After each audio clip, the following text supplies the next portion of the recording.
భాష, మాట, పలుకు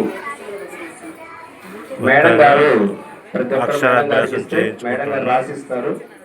తర్వాత మీ తల్లిదండ్రులు పిల్లల చేత ఒక 3 times వాటిని రుద్దిస్తే సరిపోతుంది. తర్వాత లాస్ట్లో అమ్మవారి అర్చన చేసినటువంటి ఆ పుష్పాలు, అక్షతలు అవి వచ్చి ఆ పలకల మీద నివేదిస్తాము. తర్వాత ఆ పలకలన్నీ కూడా అమ్మవారి యొక్క స్టేజ్ మీద పెడితే హారతిచ్చి అదేవిధంగా టెంకాయలు నైవేద్యం నివేదన చేసిన తర్వాత మళ్ళీ తిరిగి మీ పలకల్ని మీకు ఇస్తారమ్మా.